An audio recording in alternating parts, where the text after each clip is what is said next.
नमस्कार दोस्तों, मेरे YouTube चैनल में आपका स्वागत है। ये जो पौधा है टमाटर का है और मैंने इसे लगभग 20 से 25 दिन पहले लगाया था। बहुत छोटा सा पौधा था जो आप देख सकते हो। इस तरह से ये इतना बड़ा लगभग 25 दिनों में हो चुका है। तो आज के इस वीडियो में हम यही बात करेंगे कि इस तरह का इस स्टेज पर पौधा चला जाए। जैसे फ्लावरिंग देख रहे हो आप, इसमें शुरू हो गई है। तो फ्लावरिंग जब शुरू हो जाए तो आपको किन किन बातों का ध्यान रखना है और लगभग 1 महीने का आपका पौधा हो जाए तो आपको कैसे केयर करना है ताकि आपको जो है टमाटर अच्छी मात्रा में प्राप्त हो सके। ये जो पौधा है माना जाता है कि टमाटर में अगर आपने अच्छे से केयर किया है तो 25 से 30 केजी तक आपको एक पौधे से हार्वेस्टिंग मिल सकती है। तो आपको थोड़ी थोड़ी बात का ध्यान जो है शुरुआती दौर से ही रखना होता है, तभी आपको इस तरह से रिजल्ट मिलते हैं। आप देख सकते हो जैसे जैसे मेरी कलियां बढ़ रही है वहां पर फ्लावरिंग आ रही है। तो मैं बात करती हूँ कि जब पौधा ऊपर की ओर है और फ्लावरिंग जहां से शुरू हो रही है तो पौधा इस स्टेज में आ जाता है, लगभग 2.5 से 3 फीट का होता है। तो पौधा थोड़ा बेल की तरह बढ़ता है टमाटर का पौधा। तो आपको सबसे पहले उसको मतलब सपोर्ट देना होगा। तो लगभग 3 से 4 फीट की कोई लकड़ी या जो भी आपके पास है उसे आप एक सपोर्ट दे दीजिए और इस तरह से किसी रस्सी से बांध दीजिए। आप तार वगैरह का भी यूज कर सकते हो, लेकिन आपको सपोर्ट देना है, नहीं तो क्या होगा कि पौधा झुक जाएगा और झुक जाने की वजह से वो टूट जाएगा। दूसरी बात आती है कि आपको जैसे है कि पौधे के जब फ्लावरिंग शुरू हो जाए तो जहां से फ्लावरिंग शुरू हुई है उसके नीचे बहुत सारे सकर निकलते हैं। जैसे आप देख रहे हो ये जो मेरा पौधा है यहाँ फ्लावरिंग शुरू हुई है और उसके नीचे ये जो है ना ये सकर है, इसको हमको काट देना है जो एक्स्ट्रा ब्रांचेज निकली है, क्योंकि ये अननेसेसरी का हमारे पौधे का एनर्जी लेगा और जो भी पौधे का एनर्जी लेगा तो इसमें फ्लावरिंग बहुत आएगी भी तो बहुत लेट आएगी और फ्रूट बहुत लेट आएंगे और बहुत छोटे छोटे आएंगे। तो ये जो है पौधे का एनर्जी अननेसेसरी का लेता है, तो इसको कट करके आपको हटा देने हैं। तो पौधे में जितने सकर हैं नीचे वाले उसको कट कर लेने हैं और ऊपर से जब 2 ब्रांचेस जा रहे हैं, आप देख रहे हो एक ब्रांच इधर से जा रहा है और एक ब्रांच इधर से जा रहा है, तो और दोनों में फ्लावरिंग आ रहे हैं, तो आपको ऊपर वाले पौधे को रहने देना है क्योंकि दोनों में फ्लावरिंग आ रहे हैं और दोनों में फ्रूटिंग बनेंगे, तो वहां छोड़ देना है। लेकिन नीचे वाले सारे सकर को आपको हटा देना है, सारे डंठल को हटा देना है। इससे क्या होगा कि मिट्टी में भी पर्याप्त मात्रा में धूप मिलेगी और जो एनर्जी पौधे सकर को बढ़ाने में लगाएंगे वो एनर्जी पौधे फ्रूटिंग को रोकने में, फ्लावरिंग को रोकने में लगाएंगे। तो ये बात का आपको बिल्कुल ध्यान रखना है कि सकर को हटा देना, नहीं तो पौधे घने तो लगेंगे बट पौधे नहीं रहेंगे, मतलब उतनी अच्छी फ्लावरिंग आपको नहीं मिलेगी।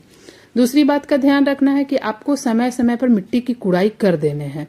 मिट्टी में जो होता है जिससे ऊपर की मिट्टी नीचे, नीचे की मिट्टी ऊपर हो जाने से उसमें ऑक्सीजन की मात्रा बरकरार रहेगी और पौधे का ग्रोथ अच्छा होगा, इसमें जड़ें भी मजबूत होगी। तो इस तरह से देखिए कुड़ाई करके आपको तुरंत ही पानी नहीं देना है, 1-2 दिन के लिए आपको इसे छोड़ देना है। अब मैं बात करती हूँ कि तीसरी बात का, तो तीसरी बात है कि इस तरह से जब पौधे लग जाए तो उसमें फर्टिलाइजर क्या देना है। तो आप कोई भी सॉलिड फर्टिलाइजर भी दे सकते हो और मैं तो कहूंगी कि ठंड का मौसम भी चल रहा है तो ठंड के मौसम में सब पौधों के लिए बेस्ट है मस्टर्ड केक फर्टिलाइजर। तो आप मस्टर्ड केक फर्टिलाइजर को दीजिए और इसे तब भी दीजिए जब ऊपर की मिट्टी आपको सूखी लगे। पूरी तरह से नहीं सुखाना है बट ऊपर की मिट्टी सूखी लगने पे ही आपको कोई भी जैसे फर्टिलाइजर देना है। आप बदल बदल के फर्टिलाइजर दीजिए, लेकिन मस्टर्ड केक फर्टिलाइजर से क्या होगा कि पौधों में अभी ठंडी का मौसम है, गर्माहट बरकरार रहेगी और पौधे का सबसे बेस्ट फर्टिलाइजर है सर्दियों का। फिर मैं बात करती हूँ कि इस तरह से देखिए मिट्टी की हमेशा कुड़ाई के साथ साथ उसमें देखिएगा कि जब भी पौधे पूरी तरह से सूख गया है तभी पानी दीजिएगा, क्योंकि इसमें देख रहे हो मेरे मिट्टी में अभी मॉइस्चर है तो इसे मैं पानी नहीं दूंगी। अभी 2-3 दिनों तक मुझे इसमें पानी नहीं देना है क्योंकि ओवर वाटरिंग से भी जड़ें गल जाती है। इन बातों का आपको ध्यान रखना है। अब मैं बात करती हूँ कि जो टमाटर के फूल लग रहे हैं तो इसका क्या करना है। तो सबसे ज्यादा जरूरत होता है पॉलिनेशन का। पॉलिनेशन आपको होम पॉलिनेशन ही करना है क्योंकि खेतों में तो बहुत सारा के कीट पतंगे आ जाते हैं जो आपका पॉलिनेशन कर देते हैं और उनके जो फल हैं लग जाते हैं, फ्लावर नहीं गिरते हैं। लेकिन घर पे आपको खुद ही पॉलिनेशन करना है।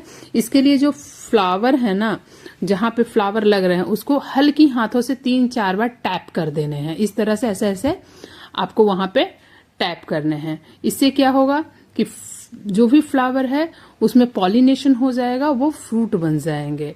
अभी इस पौधे में जो है ये देखिए, फ्लावर को आने में अभी 20 दिन लगभग लग जाएंगे, फ्रूट को बड़ा होने में और 20 दिन और उसे पकने में लग जाएंगे।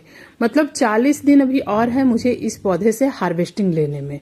तब तक थोड़ी सी केयर अगर हम बना के रखते हैं तो सच में रियली मेरा ये पौधा अच्छा रिजल्ट देता है और आपको भरपूर मात्रा में, प्रचुर मात्रा में आपको घर से ही टमाटर की हार्वेस्टिंग हो जाएगी।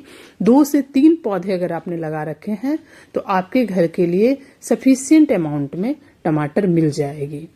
आशा करती हूँ कि आप इन बातों का ध्यान रखेंगे और अगर आपने टेरेस में टमाटर लगा रखा है तो इन बातों का जरूर ध्यान रखेंगे। अगर आपको मेरी दी हुई जानकारी अच्छी लगी तो please like and subscribe my channel. Keep gardening, stay connected. Thank you.